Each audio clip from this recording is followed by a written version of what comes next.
Mga pare, kumusta? Ang video natin ngayon ay magpapalit tayo ng langis dito sa mixer. Ang langis nito mga pare ay thermal oil. Ayan, tinatanggal na namin yung mga tornilyo para matanggal na yung langis.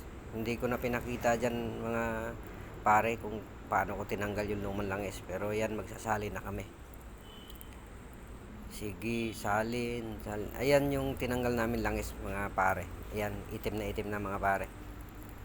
O, kung makikita nyo, sobrang itim. Ayan, ngayon nagsasalin na kami.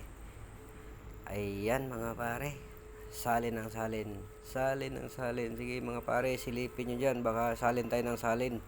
Natatapo na pala mga pare. Ayan, o, silipin mo pare. Silipin mo. Ayan. Nasaan na kayo? Ayan, silipin nyo dyan. Ayan, sige, salin. Daan-dahan lang, baka matapon. Ayan, sige mga pare. O, ayusin mo pagsalin. Yan yung dami ng tinanggal namin mga pare. 10 and 3/4 kg. Ayan na pare. Ayan. Pre, ayusin mo pag salin dyan pre. Timbangin mo ng ayos pre. Ha? Ayan na. Ayan na mga pare. Ibilisan mo. Bilisan mo pare, bilisan mo. Ayan, ilang kilo yan pare. At yan na nga ay sinasalin na. Basta ang isalin namin dyan mga pare ay 10 and 3/4 kg. So, ayan na.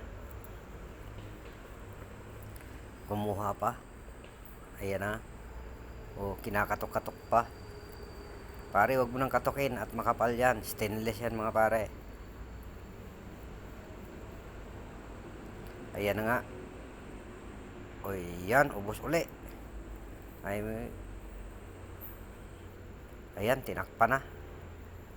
O, silipin mo dyan pare.